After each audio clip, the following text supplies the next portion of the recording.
नमस्कार सर्व शेतकरी मित्रांना, शेतकरी बांधवांना सह्याद्री फार्मर प्रोड्युसर कंपनीच्या वतीने सर्वांचं मी सहर्ष स्वागत करतो.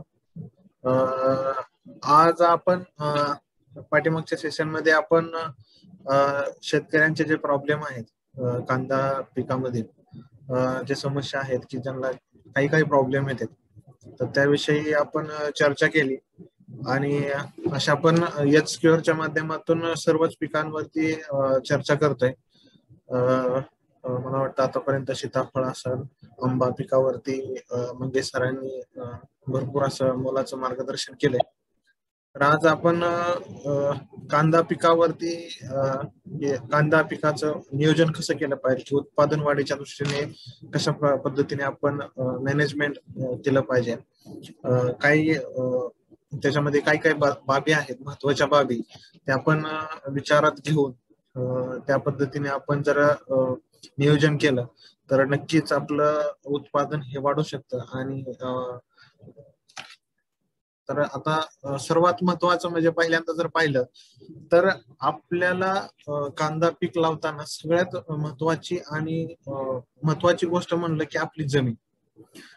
तर आपल्याला कशा पद्धतीची जमीन असली पाहिजे की एक आपली मध्यम व पाण्याचा उत्तम निचरा होणारी जर जमीन असेल, अशा प्रकारच्या जमिनीमध्ये काय होतं की कांदा चांगल्या प्रकारे पोसला जातो, म्हणजे चांगला सायझिंग होते, त्याची क्वालिटी चांगली होती, कांद्याचं वजन चांगलं भरतं आणि उत्पादन सुद्धा आपलं त्या पद्धतीनं चांगलं येतं आणि वाढतं उत्पादन.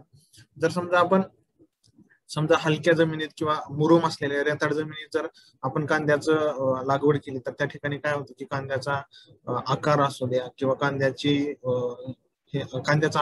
कांद्याचं वजन लहान भरतं हलक्या जमिनीत. का हलक्या जमिनीमध्ये काय होतं की त्याला जेवढे अन्नद्रव्य पाहिजे त्यावेळी अन्नद्रव्याची उपलब्धता नसल्यामुळे त्या ठिकाणी आपल्याला तो तोटा होतो. आणि जर समजा जास्तच भारी जमीन असेल, म्हणजे जास्तच काळी जमीन असेल, तर त्या ठिकाणी काय होतं की कांदा म्हणजे तयार होण्यास, म्हणजे कांदा पक्व होण्यास आपल्याला जास्त कालावधी लागतो. म्हणजे आपल्याला जास्त हलकी पण जमीन, रेताड पण जमीन नसली पाहिजे आणि जास्त भारी पण जमीन नसली पाहिजे. आपल्याला एक मध्यम आणि पाण्याचा चांगला निचरा होणारी असली पाहिजे. जर भारी जमिनीचा विचार केला तर भारी जमिनीमध्ये काय असतं की काळी जमीन जास्त असल्यामुळे त्या ठिकाणी पाणी धरून ठेवण्याची क्षमता जास्त असते. त्याच्यामुळे काय होतं की जास्त पाण्याचं प्रमाण होतं, वॉटरलॉग्ड कंडिशन तयार होऊ शकते, त्याच्यामुळे कांदा जास्त पोसला जातो. त्याच्यामुळे आपल्याला जमिनीची योग्य निवड ही खूप गरजेची आहे कांद्याच्या उत्पादन वाढीनुसार. आणि जर समजा आपल्याकडं जमीन हलकी किंवा मुरमाड जर जमीन असेल त्या ठिकाणी जर केली आपण, तर काय आहे की त्या ठिकाणी आपल्याला सेंद्रिय खताचा जास्त प्रमाणात वापर करावा लागतो. मग त्या ठिकाणी तुम्ही जर सेंद्रिय खताचा जास्त प्रमाणात वापर केला तर काय होतं की तुमचं जमिनीचा ऑर्गॅनिक कार्बन पण चांगला वाढला जातो. ऑर्गॅनिक कार्बन चांगला वाढला की त्या ठिकाणी सगळ्या अन्नद्रव्याची, जेवढे सगळ्या कांदा पिकाला अन्नद्रव्याची गरज आहे त्या सर्व अन्नद्रव्याची उपलब्धता वाढते आणि त्याच्यामुळं अन्नद्रव्याची उपलब्धता वाढते. त्यामुळे आपलं कांदा पिकाचं उत्पादन हे चांगल्या प्रकारे हलक्या किंवा मुरमाड जमिनीत सुद्धा येऊ शकतं.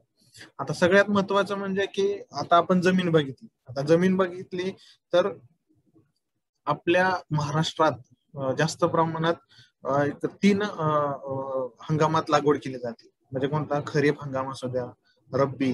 खरीपालाच काही ठिकाणी समजा आता तुम्ही पुणे जिल्ह्यात, पुणे विभागात विचार केला तर त्या ठिकाणी पोळ कांदा म्हणला जातो खरीप कांद्याला. नंतर रब्बी कांदा आहे की रब्बी कांद्याला रांगडा हंगाम म्हणला जातो. नंतर उन्हाळी कांदा आहे. तर आता एक हंगाम वाईज जर विचार केला आपण तर जास्त प्रमाणात आपण की खरीपाचा जर विचार केला तर खरीपाचा कांदा लावण्यासाठी आपल्याला काय करावं लागतं की पहिल्यांदा आपल्याला त्याची नर्सरी तयार करावी लागते. कारण जेवढं चांगल्या प्रमाणात आपण नर्सरी तयार करू, जेवढा आपण चांगला नर्सरीमध्ये कांदा चांगला पोसला जाऊ की नर्सरीमध्ये त्याची चांगली काळजी घेऊ, तेवढं चांगलं आपल्याला उत्पादन येतं कांद्याचं. त्यामध्ये आता आपल्याला पहिल्यांदा खरीपाचा जर विचार केला तर मे जून मध्ये आपण त्याची नर्सरी तयार करतो आणि त्याच्यानंतर आपण त्या रोपांची लागवड जुलै ऑगस्ट मध्ये करतो.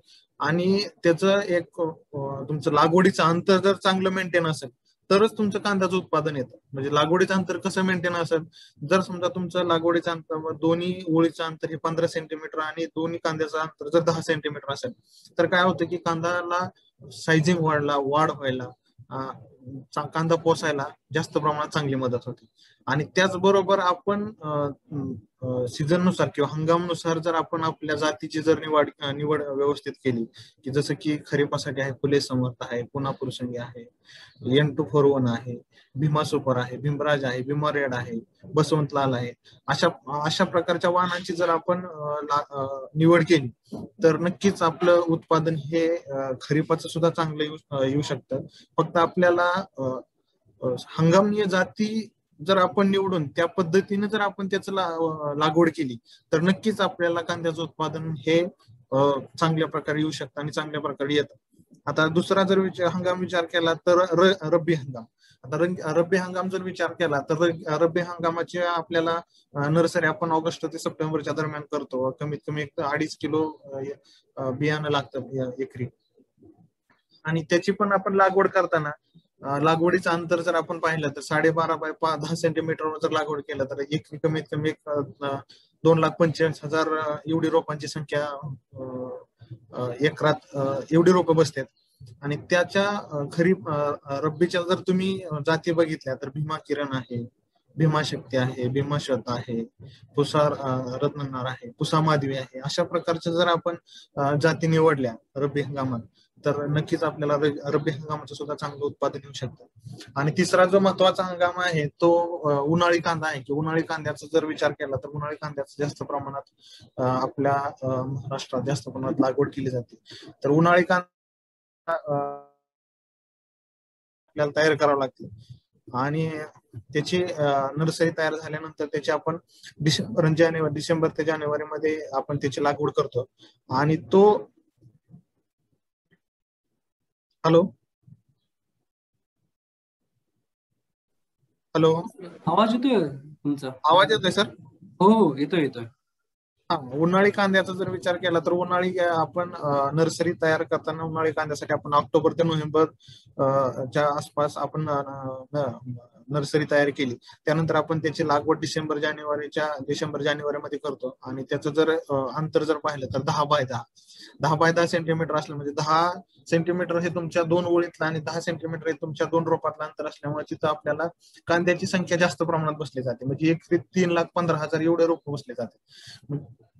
जास्त प्रमाणात उन्हाळी कांद्याचं जर उत्पादन याची कारण जर जास्त म्हटलं तर काय होतं की तिथं रोपांची संख्या जास्त बसली जाते. आणि रोपांची संख्या जास्त बसल्यामुळे काय होतं की प्रत्येक कांद्याचं वजन हे वाढलं जातं. आणि वजन जर वाढलं तर तुमचं उत्पादन हे 100% वाढणार आहे. आणि त्याची काढणीचं जर हे बघितलं आपण तर एप्रिल ते मेच्या दरम्यान त्याची काढणी केली जाते. त्याच्यामध्ये अर्का प्रगती असेल, पुसा रेड असेल, अर्का निकेतन असेल, ऍग्रीफॉर्म लाईट रेड असेल, ह्या उन्हाळी कांद्यासाठी जास्त प्रमाणात चांगल्या आणि उत्पादित देणाऱ्या जाती आहेत. आता हे पाहिलं आपण हंगामानुसार. जर समजा हंगामानुसार जर प्रमुख जर पाहिलं तर खरीपात कमीत कमी आपल्या महाराष्ट्रात 15 ते 20% हे क्षेत्र लागवडीखाली असतं. रांगडा हंगाम जर बघितला तर त्याच्यात 30 ते 40% क्षेत्र हे लागवडीखाली आहे. आणि उन्हाळी हंगाम म्हणजे रब्बी कांदा जर बघितला 60% क्षेत्र लागवडीखाली आहे. जसं की मी म्हणलं मग असे की आपल्याकडे जास्त प्रमाणात उन्हाळी आणि रब्बी हंगाम जास्त घेतला जातो. त्या ठिकाणी जास्त प्रमाणात उत्पादन येतं. कारण रब्बी हंगाम उन्हाळी हंगाम का घेतला जातो की त्या ठिकाणी जास्त दिवस हा कांदा तुमच्या शेतात राहिला जातो. आणि जास्त दिवस कांदा शेतात राहिल्यामुळे चांगला पोचतो, चांगलं वजन वाढतं, त्याला जास्त प्रमाणात अन्नद्रव्य भेटले जातात. आणि उन्हाळ्यामध्ये कसं होतं की जास्त प्रमाणात वॉटर लॉक्ड कंडिशन मध्ये जसं आपण म्हणतो की पाणी साचतं, पाणी साचत नाही जास्त. कारण कांद्यामध्ये कसं आहे महत्वाचं म्हणजे जर तुम्ही जर विचार केला की पाणी व्यवस्थापन हे खूप महत्वाचं आहे. कारण काय होतं खरीप मध्ये काय होतं की खरीपाचं उत्पादन कमी येण्याची कारण काय आहेत की खरीपामध्ये काय होतं की जास्त प्रमाणात पावसाचा सीझन असतो जास्त. आणि त्यामुळे काय होतं की त्या पाऊस जास्त पडतो. पाऊस जर जास्त पडला तर काय होतं की आपलं कांद्यामध्ये वॉटर लागली पाणी साचून राहतं. पाणी साचून राहिल्यामुळे कांदा चांगला पोचला जात नाही. त्यामुळे त्याचं खरीपाचं उत्पादन हे कमी येतं. पण तरी सुद्धा आपण त्या पद्धतीने जर त्याच्यामध्ये मॅनेजमेंट प्रॅक्टिसेस चांगल्या केल्या, की रुंद सरी वरंबा पद्धत आहे की अशा पद्धतीची जर पद्धत वापरली तर ती खरीप हंगामाचं सुद्धा आपल्याला जास्त प्रमाणात उत्पादन येऊ शकतं. नंतर आता आपण आतापर्यंत पाहिले की आपल्याला कोणते हंगाम महत्वाचे आहेत, कोणत्या हंगामात कोणती जात लावली पाहिजे, कोणते हे केलं पाहिजे, कधी लावली पाहिजे, किती रोपं बसते, उत्पादन किती येतंय, हंगामानुसार जाती काय आहेत. सगळ्यात महत्वाचा जर विचार केला की कांदा पिकामध्ये आपल्याला बेसिक म्हणजे जसं की तुमच्या आड्यात असेल तरच पोहऱ्यात येईल, म्हणजे हे एक अशी म्हण आहे. जर समजा तुमची रोपवाटिकेमध्ये तुमची एकसारखी रोप असतील, निरोगी जोमदार जर रोप तयार झालेली असतील, तरच तुमचं पुढे उत्पादन चांगलं येणार. मग त्यासाठी आपल्याला काय करावं लागेल की महत्वाची गोष्ट म्हणजे की आपल्याला पहिल्यांदा रोपवाटिका ही चांगली बनवावी लागेल. रोपवाटिका चांगली बनावं लागेल म्हणजे काय करावं लागेल रोपवाटिकेमध्ये, की रोपवाटिकेमध्ये तुम्हाला कधी पण कांदाची रोपवाटिका तयार करताना आपण गादी वाफ्यावरतीच करावी. गादी वाफ्यावरती का करावी, की जसं मी फोटो दाखवलंय अशा पद्धतीने जर केली रोपवाटिका तयार, तर हे केल्यामुळे काय फायदे होते की जर समजा तुम्ही गादी वाफ्यावरती जर केली, गादी वाफ्यावरती केल्यामुळे काय होतं, हा गादी वाफा आहे आणि ह्या दोन्ही गादी वाफ्यामधलं हे दोन्ही मधलं अंतर आहे.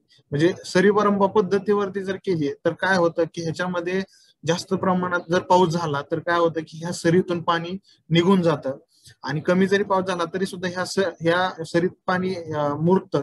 त्याच्यामुळे काय होतं की तुमच्या ह्या बेडवरचा जो गादी वाफ्यावरचा जो कांदा आहे तो कांदा चांगला तयार होतो. आणि त्याच्यामुळे काय होतं, इथं जर तुमचा कांदा चांगला तयार झाला तर तुमचं पुढे उत्पादन 100% जास्त चांगलं उत्पादन येतं. कारण इथं जर तुम्ही निरोगी आणि जोमदार जर रोपं तयार केली तर तुम्हाला नंतर लागवड केल्यानंतर ट्रान्सप्लांटिंग केल्यानंतर जास्त प्रमाणात म्हणजे त्रास घ्यायची किंवा जास्त प्रमाणात हे करायची गरज जास्त नाही. तर आपल्याला गादी वाफा कसा तयार करायचा आहे, एक 3 ते 4 मीटर लांब, 1 मीटर रुंद आणि एक 15 सेंटीमीटर उंच असा एक आपला असा गादी वाफा तयार करायचा आहे. कमीत कमी एक 5 गुंठ जरी आपण अशा पद्धतीने जर केलं तर 1 एकरासाठी आपल्याला म्हणजे जागा पुरेशी आहे 4 ते 5 गुंठ्यावरती. आणि तो गादी वाफा तयार करताना म्हणजे आम्ही सांगितलं की एक 3 ते 4 मीटर लांब, 1 मीटर रुंद आणि एक 15 सेंटीमीटर उंच असा जर गादी वाफा तयार केला तर त्या गादी वाफा तयार करताना त्याच्यामध्ये आपण 1 किलो म्हणजे जसं एक गमेलं शेणखत असू द्या किंवा एक एक एक गमेलं शेणखत आणि त्या शेणखतासोबत तुम्ही एखादं बुरशीनाशक जसं बिल्टॉक्स आहे, ब्लायटॉक्स आहे, ब्लायटॉक्स हे शेणखत आणि नंतर बाकी तुम्ही 1026 असू द्या, 1846 असू द्या, हे सगळं मिक्स करून जर तुम्ही त्या गादी वाफ्यात टाकलं तर तुम्हाला त्याचा फायदा असा होणार आहे की तुमचं रोप फुटताना चांगलं जोमदार फुटणार आहे आणि जोमदार रोप फुटतं आणि त्याच्यामुळे त्याच्या मुळ्यांची पण चांगली वाढ होते आणि चांगल्या प्रमाणात कांदा तिथं तयार होतो, म्हणजे रोप तिथं चांगलं तयार होतं. आणि मग परत नंतर समोर काय उंच गादी वापरा, गादी वाफा करावा. उंच गादी वाफा का करावा, जसं मी मगाशी सांगितलं की उंच गादी वाफा केल्यानंतर काय फायदे आहेत.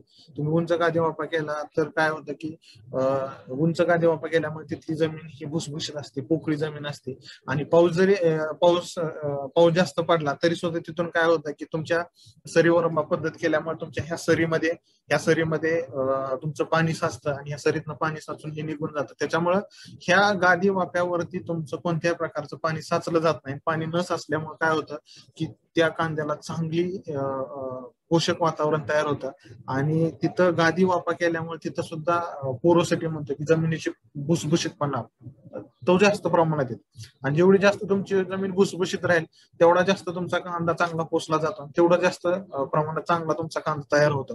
आणि साधारणपणे जर प्रत्येक एका चौरस मीटरला जर समजा आपल्याला गादी वाफा तयार करायचा तर एक कमीत कमी आपल्याला 10 ग्रॅम सीड लागतं एक चौरस मीटरला आणि जर एका गादी वाफ्याचा जर विचार केला की 30 ते 35 ग्रॅम एवढं तुम्हाला सीड लागतं.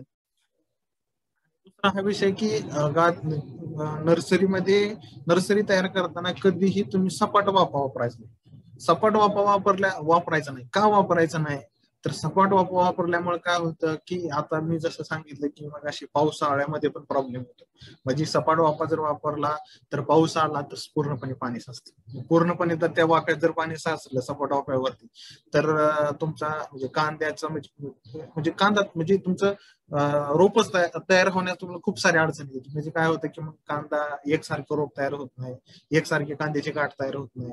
मग त्यामुळे आपल्याला पुढे ट्रान्सप्लांटिंग करताना आपल्याला भरपूर साऱ्या अडचणी. त्याच्यामुळे आपल्याला सपाट वाफा न वापरता तुम्ही जर गादी वाफा वापरला तर एकदम चांगलं तुमचं रोप तयार होतं आणि एकसारखं रोप तयार होतं, निरोगी असं जोमदार रोप तयार होतं. आणि त्यामध्ये गादी वाफावरती वापरताना रोपवाटिका तयार करताना कांदा फुकून न देता पेरणी केल्यास रोप एकसारखे तयार होतील.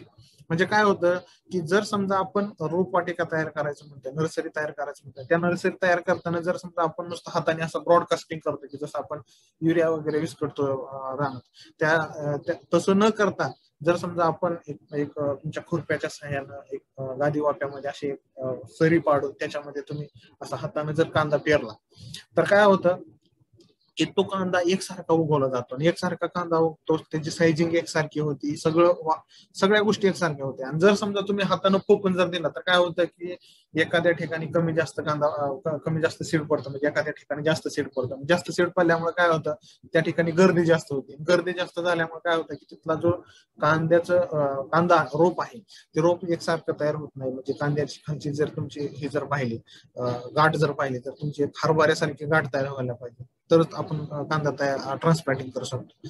जर समजा एखाद्या ठिकाणी जास्त सीड पडलं तर त्या ठिकाणी कांदा एकाच ठिकाणी जास्त उगतो आणि त्याच्यामुळे तिथं मग कमी जास्त रोप तयार होते. त्यामुळे कांदा फेकून न देता तुम्ही जर पेरणी केली तर अतिउत्तम आणि चांगला एकसारखा निरोगी आणि जोमदार रोप तयार त्या ठिकाणी होते. त्यानंतर आपण कांदा पेरल्यानंतर काय होतं की 7 ते 8 दिवसानंतर तुम्ही अशा पद्धतीने जर पेरला तर तुमचं 7 ते 8 दिवसात एकसारखी फूट होऊन आणि एकसारखी फूट होऊन रोप तयार होण्यास चांगली मदत होते. म्हणजे तुम्ही असं मी सांगितलं त्या पद्धतीने जर पेरला तर एकदम चांगली रोप, एक निरोगी अशी रोप तुमची उगवण्यास मदत होते. त्यानंतर रोप वाटेमध्ये 1846 या खताचा प्रति गुंठा 10 किलो वापर करा. म्हणजे एक 20 ते 25 दिवसानंतर, एक 15 ते 20 दिवसानंतर तुमची रोपं उगवून निघाली, एक 20 दिवसाच्या असं त्यावेळेस तुम्ही एका गुंठ्यात की जसं आपण 5 गुंठ रोपवाटिका तयार केली तर पर गुंठा 10 किलो जर 1846 टाकलं तर 1846 मध्ये तुम्हाला नायट्रोजन पण जाणार आहे, फॉस्फरस जाणार आहे. मुळ्याची चांगली प्रमाणात वाढ होती आणि मुळ्याची चांगली वाढ झाली की त्याच्यामध्ये अन्नद्रव्य कांदा जास्त प्रमाणात अपटेक करतो आणि नायट्रोजन काय करतो की नायट्रोजन चांगल्या वाढीसाठी मदत करतो. त्यामुळे तुम्हाला 1846 हे खत चांगलं उपयोग पडतं रोपवाटिकेमध्ये प्रति गुंठा 10 किलोचा जर वापर केला. त्यानंतर तुमचं ट्रान्सप्लांटिंग कधी करायचंय, एक 6 ते 8 आठवड्यानंतर रोप एक हरभऱ्याच्या गाठीसारखं तयार झालं ना, म्हणजे तुमचा जो खालचा जो रोप आहे ते जसं तुम्हाला फोटो दाखवलं याप्रमाणे अशा पद्धतीने जर तुम्ही हरभऱ्याच्या गाठीसारखं रोप तयार झाला आणि हरभऱ्याच्या गाठीसारखं रोप तयार झाल्यानंतर जर तुम्ही ट्रान्सप्लांटिंग केलं म्हणजे अशा स्टेजला आलं की आपण समजायचं की आपलं रोप चांगल्या पद्धतीनं निरोगी असं रोप तयार झालंय. आणि रोप लागवड करताना जर आपण एखाद्या जैविक ट्रीटमेंट केली की बायो फर्टिलायझर जसं की तुमचा ट्रायकोडर्मा आहे, पीएसबी आहे, हे लागवड करायच्या अगोदर एक अर्धा तास जरी तुम्ही एक 15-20 मिनिटं जरी ट्रायकोडर्मा तुमचा एक 5 ग्रॅम पीएसबी किंवा अझोस्पिरिलम तुम्ही प्रति लिटर 20-25 ग्रॅम पाण्यात घेतलं आणि लागवड करताना तुम्ही ट्रान्सप्लांटिंग करताना इकडनं कांदा हे केला, हार्वेस्टिंग केला तुमच्या नर्सरीतून आणि ते बुडवताना फक्त एक 10 मिनिटं त्याच्यामध्ये फक्त खालची मुळी बुडवायची आणि ट्रान्सप्लांटिंग करायचं. मग आता हे करायचं कशासाठी तर तुम्ही ट्रायकोडर्माचा जर काय की मित्रपुरुष आहे, ट्रायकोडर्मा काय करते की जे तुमचा मर रोग आहे, कुज आहे, डॅम्पिंग ऑफ आहे, त्याला जास्त प्रमाणात येऊन देत नाही, म्हणजे त्याच्यावरती ते अँटी बुरशीनाशक म्हणून काम करतं.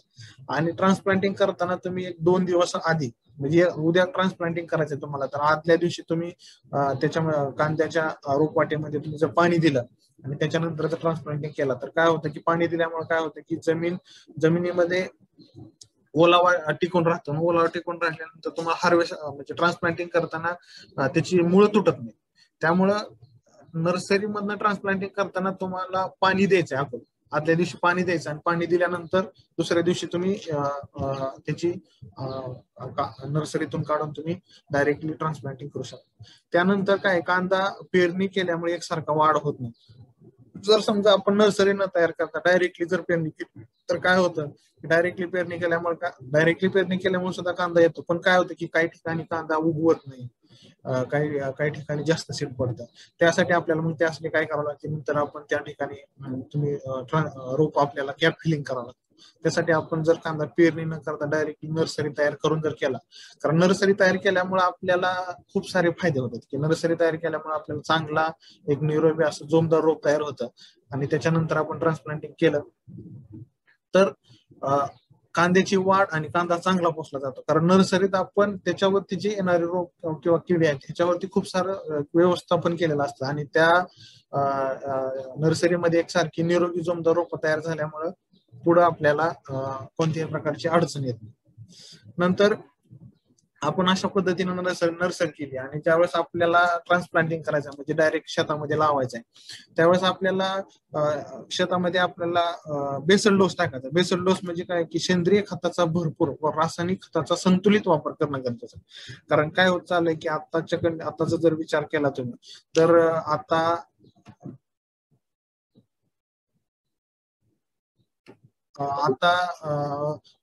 खतांच्या सेंद्रिय खतांच्या रासायनिक खतांच्या किमतीमध्ये भरपूर सारी वाढ होत चालली. आता भरपूर सारी वाढ होत चालली त्या पद्धतीने आपलं उत्पादन पण वाढवणं गरजेचं आहे. मग उत्पादन वाढवायचं असेल तर आपल्याला काय फक्त रासायनिक खतं टाकून उत्पादन वाढणार आहे का? रासायनिक खतं पण आपल्याला टाकावं लागतील पण एक समप्रमाणात टाकावं लागतील आणि त्यासोबत आपल्याला सेंद्रिय खतांचा, जैविक खतांचा आणि रासायनिक खतांचा ह्या तिन्ही गोष्टीचा जर एकत्र संगम करून जर आपण खतांचा वापर केला तर आपलं जमिनीची सुपीकता पण जास्त प्रमाणात टिकवून ठेवली जाते आणि उत्पादन पण चांगले येते. आणि कांद्या पिकामध्ये सगळ्यात महत्वाचं म्हणजे की तुमच्या जमिनीचा सेंद्रिय कर्ब किती आहे. सेंद्रिय कर्ब हा खूप महत्वाचा. सेंद्रिय कर्ब जेवढा जास्त असेल की जमिनीमध्ये सेंद्रिय खताचा साठा जर असेल तर कांदा पिकामध्ये रोग प्रतिकारक शक्ती, त्याची गुणवत्ता असू द्या, त्याची चकाकी असू द्या असं. आणि सगळ्यात महत्वाचं म्हणजे कांदा ऑर्गॅनिक कार्बन तुमच्या जमिनीत जर जास्त असेल तर ह्या सगळ्या गोष्टी चांगल्या सुधारल्या जातात. आणि दुसरी सगळ्यात महत्वाची गोष्ट की तुमचा साठवणुकीसाठी म्हणजे आपण जी चाळीमध्ये साठवून ठेवतो कांदा तो जास्त दिवस टिकतो. कसं काय जास्त दिवस टिकतो की तुमच्या जमिनीत ऑर्गॅनिक कार्बन चांगलं आहे, जमीन चांगली आहे, तुमची भुसभुशीत आहे तर तुमच्या जमिनीत अन्नद्रव्य पण जास्त प्रमाणात त्या कांद्याला उपलब्ध होते आणि त्यामुळे काय होतं की कांदा जास्त पोचला जातो. त्याच्यामुळे कांद्या मध्ये जास्त प्रमाणात टिकवून क्षमता पण वाढते. यासाठी आपण एक 10 ते 15 टन चांगलं कुठलेलं शेणखत जर टाकलं लागवडीच्या अगोदर की जसं मी फोटो दाखवलं ह्याप्रमाणे जर असं शेणखत आणि कंपोस्ट, शेणखत किंवा कंपोस्ट ह्या दोन्हीपैकी एक जर असेल तर अतिउत्तम. आणि तुमची जमिनीचं आपण जी सॉइल हेल्थ म्हणतो की जमीन पण आपली चांगली कसदार आणि चांगली हे बनते.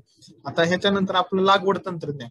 लागवड तंत्रज्ञान म्हणजे काय की आता खरीपात कशा प्रकारे लागवड केली पाहिजे. खरीपात लागवड करताना आपल्याला सरीवरंबा पद्धतीने लागवड जर केली तर आपल्याला जास्तीत जास्त प्रमाणात उत्पादन मिळू शकतं. आता खरीपातच सरीवरंबा का करायचा, कशासाठी करायचा? सरीवरंबा तयार केल्यामुळे काय सरीवरंबा गादी वाफा तयार करून त्यावरती कांदा लागवड केल्यास उत्पादनामध्ये वाढ होते. कशा प्रकारे उत्पादनामध्ये वाढ होते? सरीवरंब्यावर जर केलं खरीपामध्ये तर खरीपामध्ये आपल्याकडे पाऊस जास्त असतो. पाऊस जास्त असतो, वरंबा तयार केला म्हणजे असा जसा मी फोटो दाखवलाय अशा पद्धतीने जर लावला कांदा तर पाऊस जास्त झाला तर ह्या दोन्ही सरीच्या मधून काय होतं की पाण्याचा निचरा चांगल्या प्रमाणात होण्यास मदत होते. आणि कमी पाऊस जर समजा कमी जर पाऊस झाला तर वरंबा तयार केल्यामुळे काय होतं की या ठिकाणी पाणी साचून राहतं आणि पाणी मुरतं म्हणजे पाण्याची पण जास्त प्रमाणात कमतरता भासत नाही आणि पाणी जास्त झालं तरी सुद्धा काही अडचण येत नाही. आणि कमीत कमी आपले 20 ते 25% उत्पादनात वाढ होते व कांदा टिकून ठेवण्याची क्षमता वाढते. आता 20 ते 25% उत्पादनात वाढ कशी होती किंवा कांदा कसा टिकून क्षमता कशी काय वाढते तर काय होतं की सरीवरंबा पद्धत केल्यामुळं कांद्याला तिथं हवा म्हणजे जमिनी गादी वाफा तयार केल्यामुळे वरंबा तयार केल्यामुळे काय होतं की त्या ठिकाणी हवा खेळती राहते. हवा खेळती राहिल्यामुळे काय होतं की तिथं पाणी पण जास्त साचत नाही. पाणी न जास्त साचल्यामुळं कांद्याला कोणत्याही प्रकारचे म्हणजे जसं आपण म्हणतो दुबाळ कांदा तयार होतो की चिंगडी कांदा तयार होणं अशा ज्या समस्या आहेत ह्या समस्या पूर्णपणे कमी होतात आणि एकसारखा कांदा पोसला जातो. त्याच्यामुळे आपल्या उत्पादनात वाढ होते.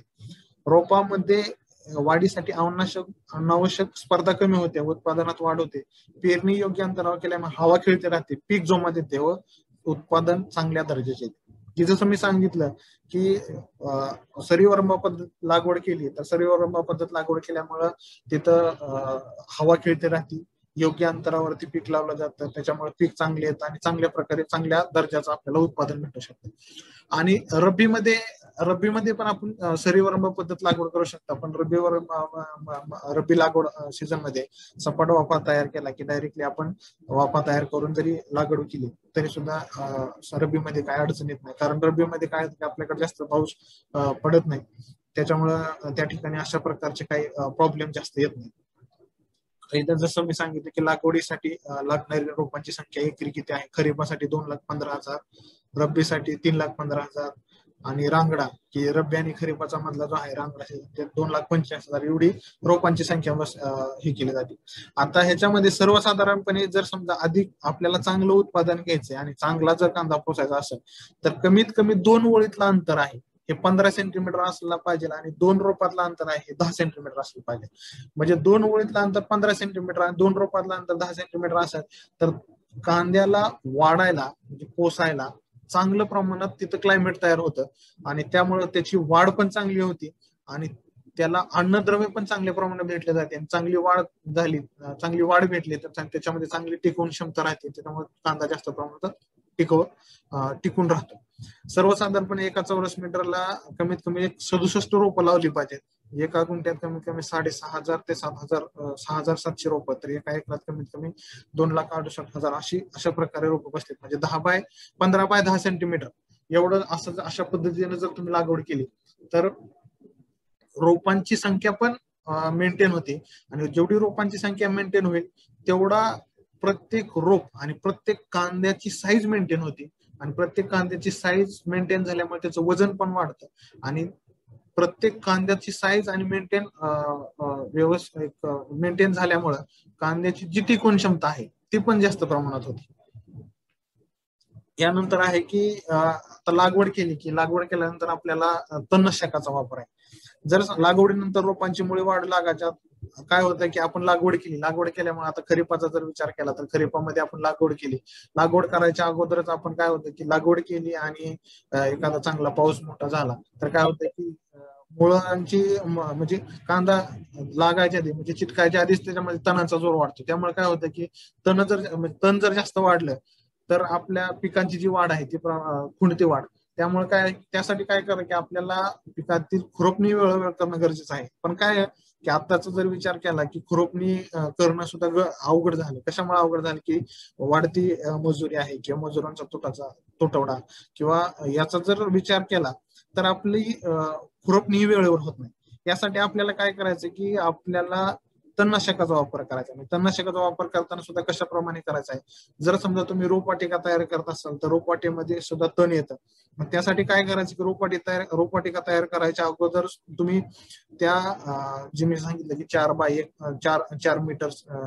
1 मीटर आणि 15 सेंटीमीटर एवढ्या उंचीचा जो एक गादी वाफा तयार केला तर तिथं नर्सरीतच लागवड करायच्या अगोदर त्या गादी वाफ्याला एकदा भिजवून घ्यायचं म्हणजे पाणी द्यायचं. एकदा त्याला पाणी दिल्यानंतर तिथं काय होतं की तण उगवून येतं आणि ते तण उगवून आलं तुम्ही खुरपणी केली तणाची आणि त्याच्यानंतर तुम्ही नर्सरी केली तर त्या ठिकाणी तुम्हाला तणनाशक वापरायची गरज पडत नाही.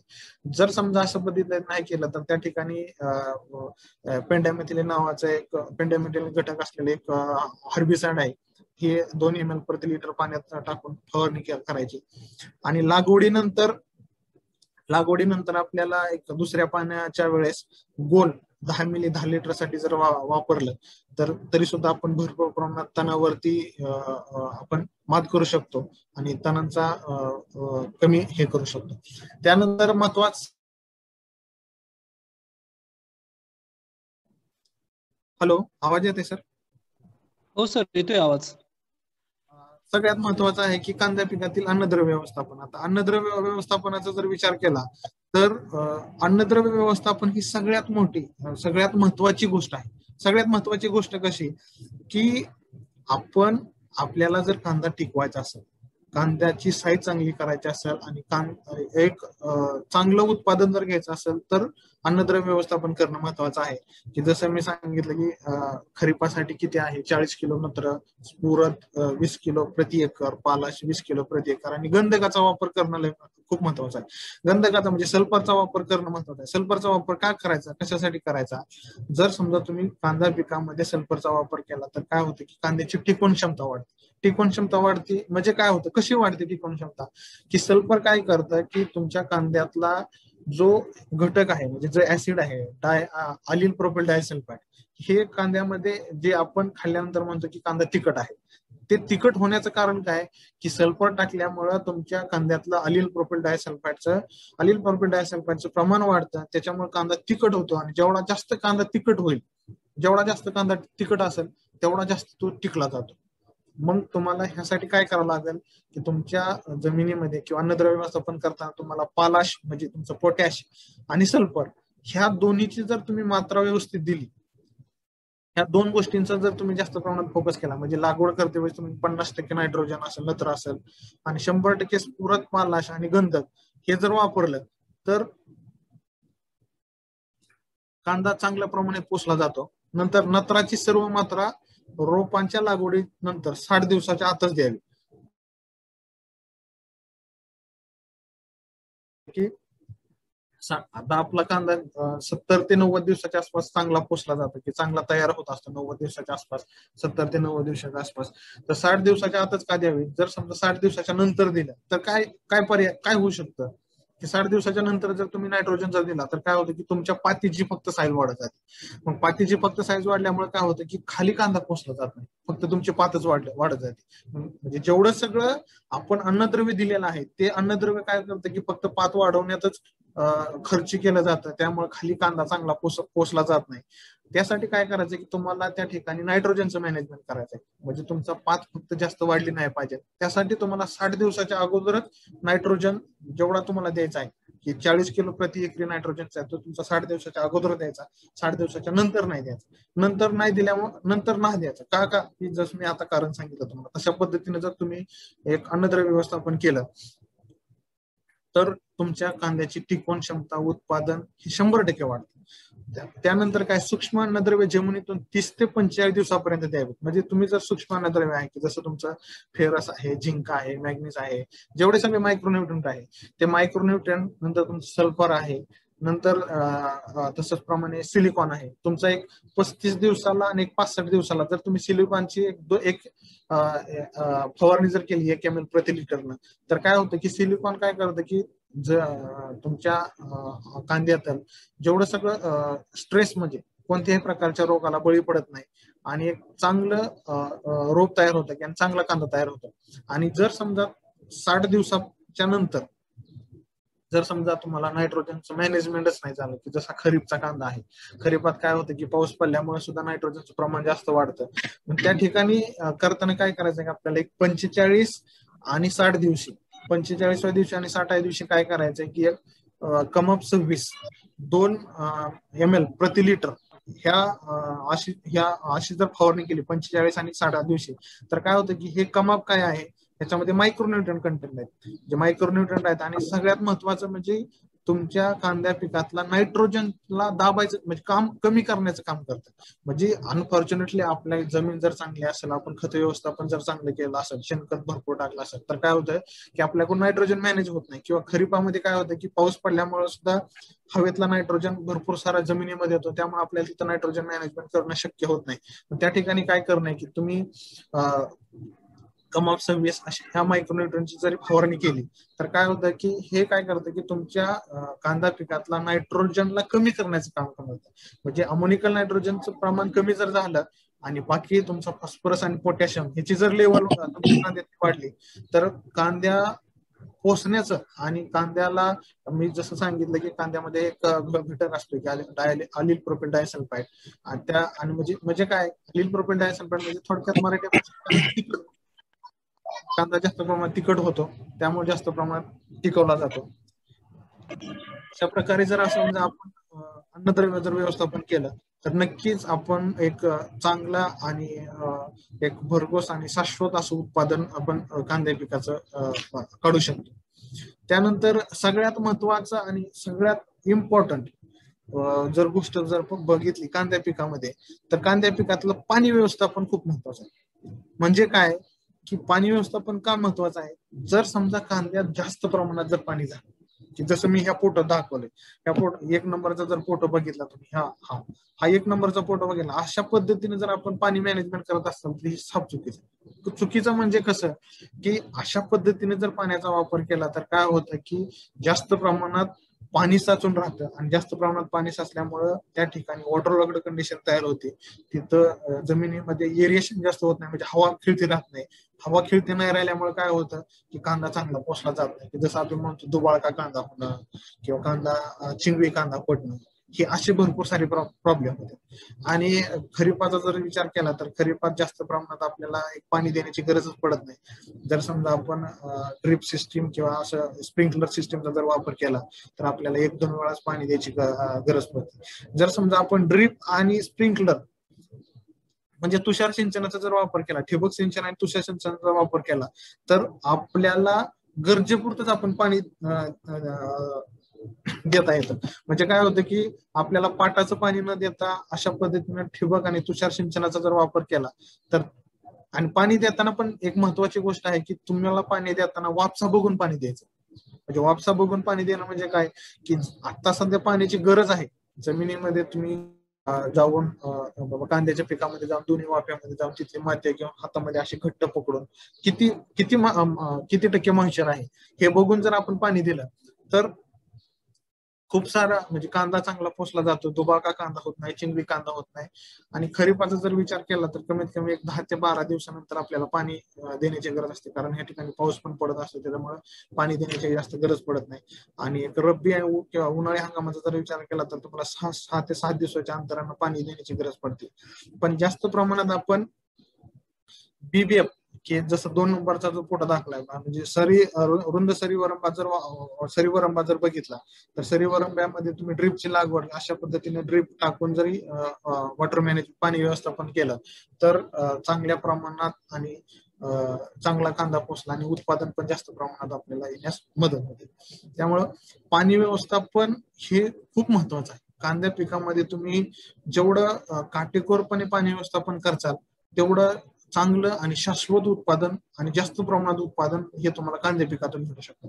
पण त्याच ठिकाणी तुम्ही जर पाण्याचं व्यवस्थापन जर व्यवस्थित नाही केलं तर 100% तुमचा कांदा खराब होणं, नंतर काढल्यानंतर कांदा खराब होणं, दुबाळका कांदा, चिंगळी कांदा तयार होणं, अशा प्रकारच्या समस्या उद्भवल्या जातात. त्यामुळं कांद्या पिकातील पाणी व्यवस्थापन जर आपण काटेकोरपणे जर केलं तर कांदा चांगला पोसला जातो, कमी पाण्यात जास्त प्रमाणात उत्पादन होतं.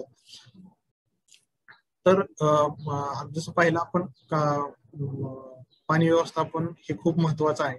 त्यानंतर जर विचार केला की जसं मी सांगितलं की अन्नद्रव्य व्यवस्थापनामध्ये कांदा पिकातील अतिरिक्त वाढ व्यवस्थापन काय होतं की आपल्याकडून काय होतं की कधी कधी पाऊस जास्त होतो, पाऊस जास्त झाल्यामुळे आपल्याला तिथली वाढ आपल्याला व्यवस्थित करता येत नाही, म्हणजे वाढमध्ये आपल्याला नियंत्रण ठेवता येत नाही. वाढीमध्ये कशामुळे की आपली चांगली जमीन आहे किंवा खतांचा अधिक जर मात्रा झाल्यामुळे काय होतं की नायट्रोजन जास्त झाल्यामुळे त्याची वाढ जास्त होते. कांद्या पिकाची जास्त वाढ झाली तर काय होतं की मी जसं मगाशी सांगितलं तुम्हाला की फक्त त्याची वाढच होत जाते, फक्त पातीचीच वाढ होती, कांद्याच्या पातीची वाढते आणि वाढ जास्त होते. त्यामुळे काय होतं की माना जाड होते आणि कांदा पोसण्यात खूप कांदा पोसत नाही.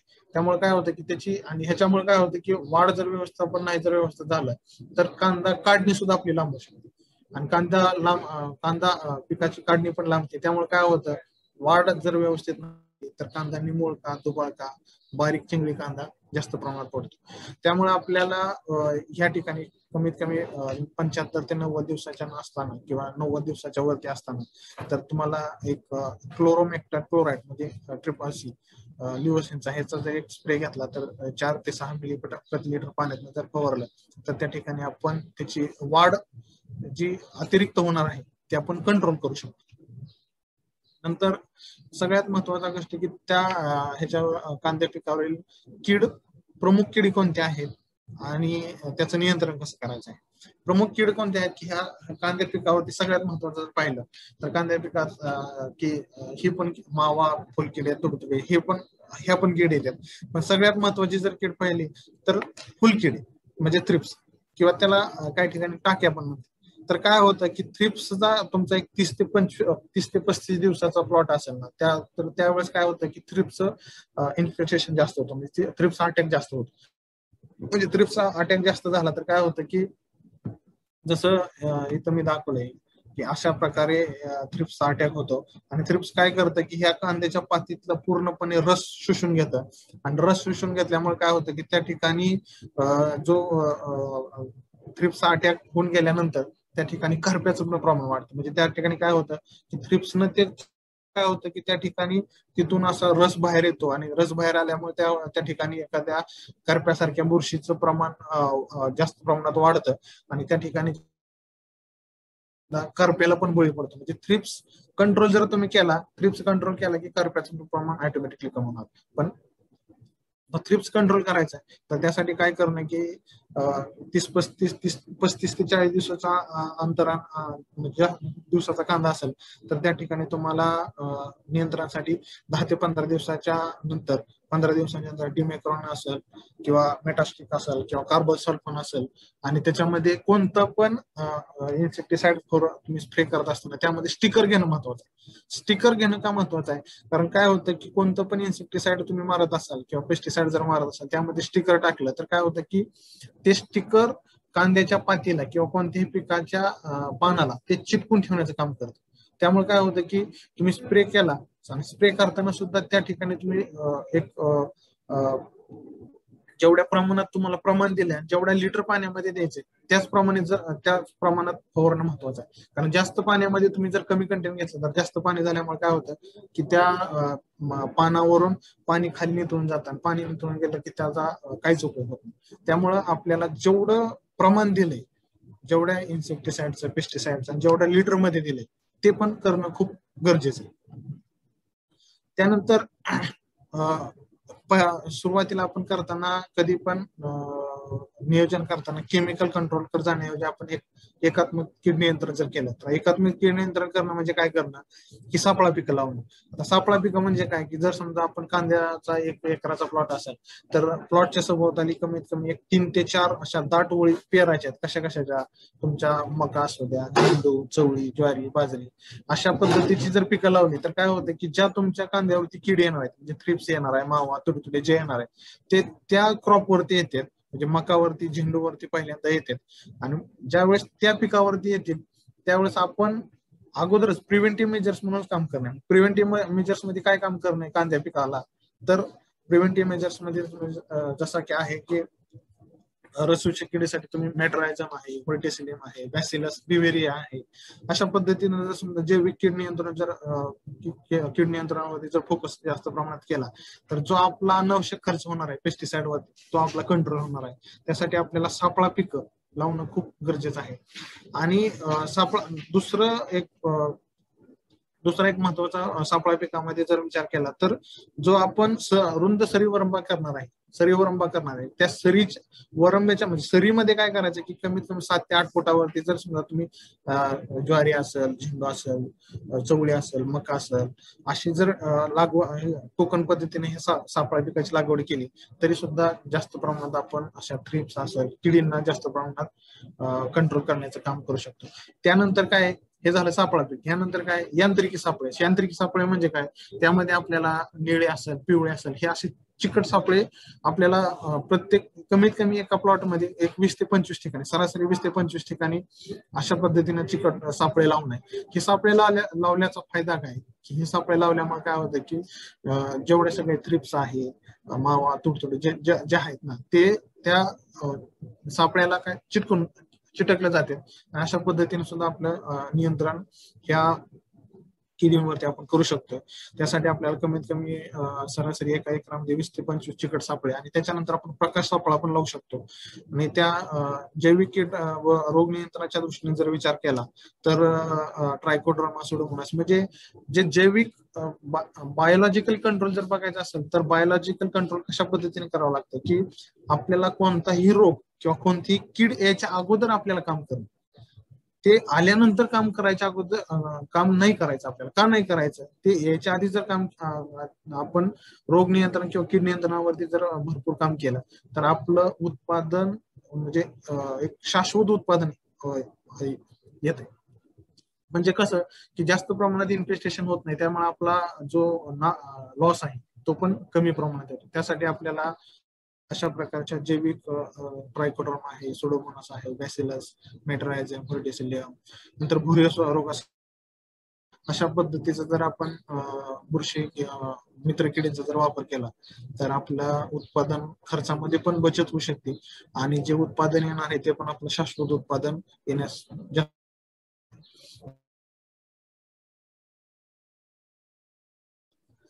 अशा जास्त प्रमाणात तुमचा थ्रिप्स जर अटॅक झाला तर थ्रिप्स काय करतं त्या ठिकाणचे त्या ठिकाणचा तुमचा रस शोषून घेतं. रस शोषून घेऊन त्या ठिकाणी इजा झालेली असते. इजा झाल्यामुळे त्या ठिकाणी काय होतं की जी करप्याची जी बुरशी आहे त्या बुरशीचा त्या ठिकाणी अटॅक जास्त होतो आणि त्या ठिकाणी आपलं करप्यावरती जास्त प्रमाणात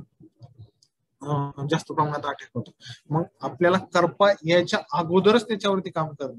करपा यायच्या अगोदरच तुम्ही प्रिव्हेंटिव्ह म्हणजे कमीत कमी म्हणजे आपण लागवड केल्यानंतर 20 ते 25 दिवसाच्या आसपास जर समजा एमएस्टार आहे, कवच आहे, अशा प्रकारच्या मोलिक्युलची जर आपण फवारणी केली तर जो आपला करपा येणार आहे नंतर त्याच्यावरती आपण करप्यावरती इझिली मात करू शकतो. म्हणजे कोणताही म्हणजे किडी आणि रोगांचा जर विचार केला तर आपल्याला प्रिव्हेंटिव्ह मध्ये काम करणं, क्युरेटिव्ह मध्ये जायचंच नाही, आपल्याला प्रिव्हेंटिव्ह मध्येच काम करणं. क्युरेटिव्ह म्हणजे काय, आल्यानंतर काम करणं. प्रिव्हेंटिव्ह म्हणजे काय, यायच्या अगोदरच काम करणं. जर समजा आपण यायच्या अगोदर जर काम केलं तर आपला शाश्वत जे उत्पादन म्हणतो आणि उत्पादन वाढीच्या दृष्टीने जास्त प्रमाणात आपल्याला फायद्याच ठरतं. आणि आपला खर्च जो होणार आहे म्हणजे आल्यानंतर जो खर्च होणार आहे तो आपला जास्त डबल खर्च होणार. म्हणजे आल्यानंतर आपण भरपूर सारे औषधं मारतो, त्याऐवजी आपण याच्या अगोदर त्याचं मॅनेजमेंट व्यवस्थित केलं. आणि सगळ्यात महत्वाचा जर विचार केला, कीड आणि रोग येते कशामुळं, याचे कारण काय आहे. जर समजा आपण आपल्या पिकामधलं जर अन्नद्रव्य व्यवस्थापन प्रॉपरली केलं, म्हणजे झाडामध्ये ब्रिक्स लेवल जर चांगली मेंटेन केली तर कोणत्याही प्रकार जास्त प्रमाणात किडीचा अटॅक नाही. जर तुम्ही झाडामध्ये ब्रिक्स जर प्रमाण कमी ठेवलं, कमीत कमी 12च्या वरती ब्रिक्स राहिला पाहिजे. 12च्या वरती जर ब्रिक्स राहिला तर जास्त प्रमाणात आपल्या पिकावरती कोणत्याही प्रकारच्या किडीचा किंवा रोगाचा जास्त प्रमाणात प्रादुर्भाव होत नाही. हे झालं कीड आणि रोग नियंत्रणाविषयी. त्यानंतर आपल्याला कांदा काढणी करण्यासाठी आपल्याला काढणी कशा पद्धतीने करायची आणि कांदा अशा पद्धतीने काढायचा की तो आपला जास्तीत जास्त टिकून ठेवला पाहिजे.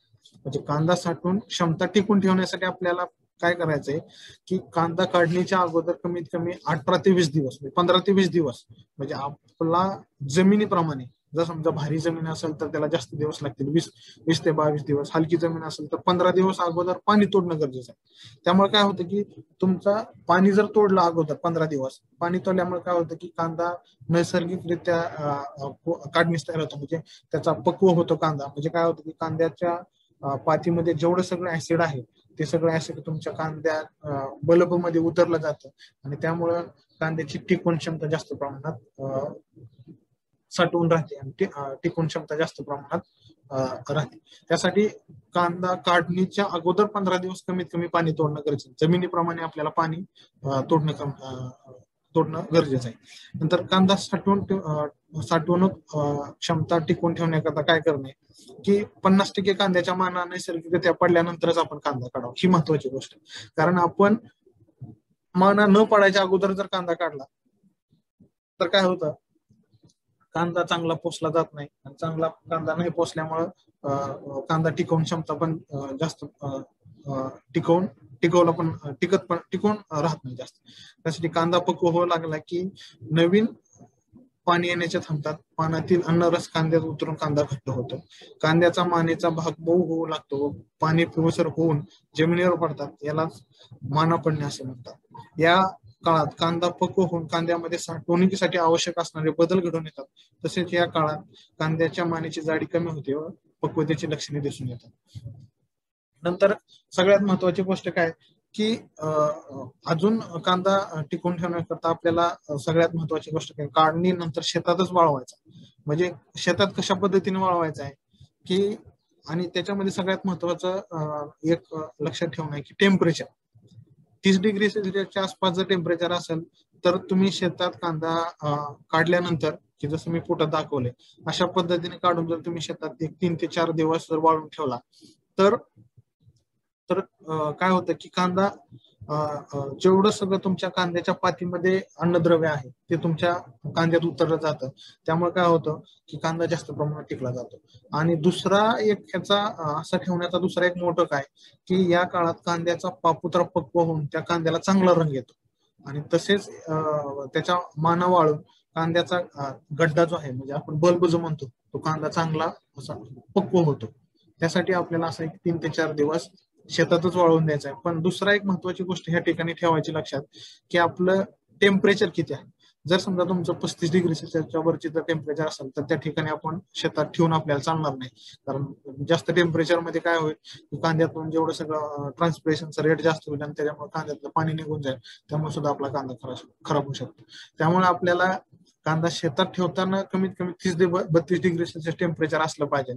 आणि जर समजा टेम्परेचर जास्त असेल तर तोच कांदा आपण सावलीत आणून सावलीत अशा पद्धतीने वाळत ठेवायचा.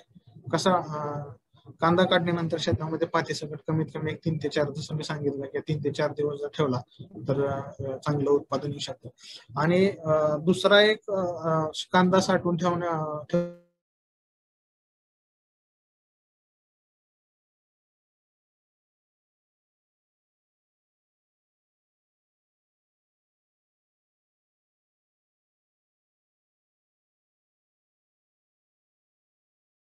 पीळ देऊन का त्याचा पात कापणे. पीळ देऊन म्हणजे काय, जर असा हा कांदा आहे कमीत कमी एक 3 ते 4 सेंटीमीटर त्याची मान ठेवून जर आपण कांदा कापला तर काय होतं, त्याचा आपला फायदा काय होतो, त्यामुळे कांद्याचं पूर्णपणे तोंड बंद होतं. आणि पूर्णपणे तोंड बंद झाल्यामुळे काय होतं, तिथून कोणत्याही प्रकारच्या बुरशीचा किंवा जीवाणूचा शिरकाव आतमध्ये होत नाही. त्यामुळं कांदा सडणं असू द्या किंवा कांद्यातून कोंब यायचा असू द्या, तर अशा प्रकारचे ज्या समस्या येणार आहेत आणि त्या अशा प्रकारच्या समस्येला जास्त प्रमाणात आळा बसतो, त्यामुळे आपलं कांदा खराब होण्याचं प्रमाण कमी होतं. या अशा पद्धतीने जर आपण कांदा कापला तर आपल्याला खूप सारा फायदा होणार आहे. त्यानंतर कांदा साठवणुकीपूर्वी कांद्याची प्रतवारी करणं व साठवणगृहाचा वापर करणं, म्हणजे आधुनिक साठवणगृहाचा वापर करणं खूप महत्वाचं आहे. म्हणजे कांदा योग्यरित्या वाळल्यानंतर कांद्याची म्हणजे प्रतवारी करायची आपल्याला, की लहान कांदा, मोठा कांदा, मिडियम साईजचा कांदा, की दुबळका कांदा, जोड कांदा आहे, सडलेला कांदा आहे, चिंगळी कांदा आहे, असा सगळा कांदा आपल्याला निवडायचा आहे. आणि जो मध्यम प्रकारचा कांदा आहे तो कांदा आपल्याला साठवून आपल्या चांगल्या सुधारित चाळीचा वापर करून त्या ठिकाणी आपल्याला साठवून ठेवायचा आहे. आणि त्या ठिकाणी चाळ अशा पद्धतीने असली पाहिजे की जमिनीपासून कमीत कमी 2 फूट उंच असली पाहिजे. 2 फूट उंच असल्यामुळे काय होईल, त्यामध्ये हवा खेळती राहील. चाळीमध्ये हवा खेळती राहिल्यामुळे त्या ठिकाणी कोणत्याही प्रकारच्या बुरशीनाशकाचा किंवा कांदा जी टिकून ठेवण्याची क्षमता आहे त्या जास्त प्रमाणात वाढेल. जर समजा आपण त्या ठिकाणी कमीत कमी कांदा साठवून ठेवल्यानंतर 1-2 महिन्याच्या आधारानं सल्फर असेल किंवा M95 असेल याची जर फवारणी घेतली तर त्या ठिकाणी बुरशीचा अटॅक जास्त होत नाही आणि त्यामुळे सुद्धा आपला जास्त प्रमाणात कांदा टिकून ठेवण्यास किंवा जास्त प्रमाणात साठवून ठेवण्यास मदत होते. आता हे पाहिलं आपण की कांद्याचं सगळं आपण हे पाहिलं. आता उत्पादन, आता एकरी उत्पादन किती येत आहे. जर आपण हंगामीचा विचार केला तर हंगाम वाईज वेगवेगळं कांद्याचं उत्पादन येतं. तर आता ह्याच्यामध्ये आपल्याला उत्पादन वाढीच्या दृष्टीने जर विचार करायचा म्हणलं तर आपल्याला प्रत्येक कांद्याचं वजन हे वाढवलं पाहिजे. कांद्याचं जेवढं वजन, आता कांद्याचं वजन वाढवलं पाहिजे म्हणजे कसं वाढलं पाहिजे, जसं मी मगाशी सांगितलं की कमीत कमी 2 ओळीतलं अंतर 15 सेंटीमीटर आणि 2 कांद्यातलं अंतर, 2 पिकातलं अंतर किंवा 2 रोपातलं अंतर हे 10 सेंटीमीटर असेल तर कांद्याची साईज एकसारखी होती. कांद्याला लस्टर किंवा कांद्याचा जो हे आहे तो चांगल्या प्रमाणात वजन भरतं. कमीत कमी एक कांदा आपला कमीत कमी 80 ते 90 ग्राम पर्यंत घेतला पाहिजे. म्हणजे तुमचा जर समजा खरीपाचा कांदा 70 ते 90 ग्राम जर भरला तर कमीत कमी 150 ते 200 क्विंटल पर्यंत तुमचं एक उत्पादन येऊ शकतं. आणि सगळ्यात जास्त उत्पादन मी जसं सांगितलं की रब्बीतला उत्पादन येण्याचं कारण काय, की त्या ठिकाणी रोपांची संख्या पण जास्त असते आणि रोपांची संख्या जास्त असल्यामुळे त्या ठिकाणी वजन पण चांगलं भरतं. त्या ठिकाणी तुमचं उत्पादन पण चांगलं आणि जास्त प्रमाणात उत्पादन येण्याचे कारण ते आहे. त्यासाठी आपल्याला प्रत्येक कांद्याचं वजन हे 80 ते 90 ग्राम पर्यंत भरलं पाहिजे. तुमचं 80 ते 90 ग्राम जोपर्यंत ज्यावेळेस भरत त्यावेळेस तुमचं एकरी उत्पादन वाढतं. अशा पद्धतीने जर आपण कांद्याचं मॅनेजमेंट जर केलं तर आपण नक्कीच कांद्याच्या उत्पादनामध्ये वाढ करू शकतो आणि कांदा साठवून ठेवण्याच्या जे हे आहे टिकवून क्षमता त्यामध्ये पण आपण चांगला हे करू शकतो. थँक्यू.